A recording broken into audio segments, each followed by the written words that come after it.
તો અમદાવાદની શાળાઓને ફરી મળ્યો છે ધમકી ભર્યો મેલ। મેમનગર ગાટલોડિયા વિસ્તારની શાળાઓને ધમકી।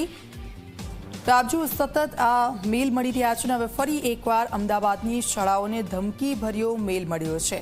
મેમનગરમાં આવેલી શાળા છે, ગાટલોડિયા વિસ્તારમાં આવેલી જે શાળાઓ છે તેને ધમકી ભર્યો મેલ મળ્યો છે। સતત આ ધમકી ભર્યા મેલનો સિલસિલો યથાવત છે, ત્યારે ફરી એકવાર શાળાઓને ધમકી મળી છે મેલ મારફતે। મેમનગર અને ગાટલોડિયા વિસ્તારની જે શાળાઓ છે તેને ઉડાવી દેવાની ધમકી ભર્યો આ મેલ। ધમકીના પગલે સ્થાનિક પોલીસની ટીમો દોડતી થઈ ગઈ છે। તો આપ જો વિધાનસભાને ઉડાવી દેવાનો આ ધમકી ભર્યો મેલ, ત્યાર પછી હવે જે શાળાઓ છે તેને ઉડાવી દેવાનો મેલ મળ્યો છે અને તેને લઈને પોલીસ દોડતી થઈ છે। મેમનગર અને ગાટલોડિયાની જે શાળાઓ છે, મહારાજા અગ્રેસન શાળાને મળી છે બોમ્બની ધમકી।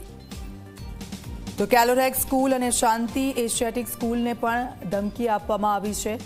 આ ધમકીને પગલે સ્થાનિક પોલીસની ટીમો ત્યાં દોડતી થઈ ગઈ છે અને હાલ તપાસ હાથ ધરવામાં આવી છે।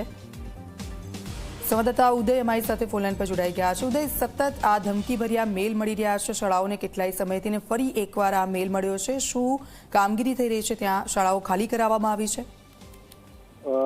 જો વાત કરવામાં આવે તો જે પ્રમાણે છેલ્લા ઘણા સમયથી જે સાયબર ગઠિયાઓ, સાયબર ક્રિમિનલો જે છે, જેના દ્વારા શાંતિ દોડવા માટેથી મેલ જે છે મોકલવામાં આવે છે, એ પૈકીનો મેલ વધુ એક વખત જે શાળાને મેલ મળેલો છે, જેમાં ફરીથી શાળાને બોમ્બથી ઉડાવી દેવાની ધમકી નોંધવામાં આવેલી છે। આ મેલ મળતાની સાથે જ તે સ્થાનિક પોલીસ, BDDS અને ડોગ સ્કોડ જે છે એને શાળા ઉપર અત્યારે સર્ચ ઓપરેશન હાથ ધર્યું છે। હજી સુધી જે માહિતી મળી છે પ્રમાણે કોઈ પણ વાંધાજનક વસ્તુ જે છે હજી સુધી નથી મળી આવી।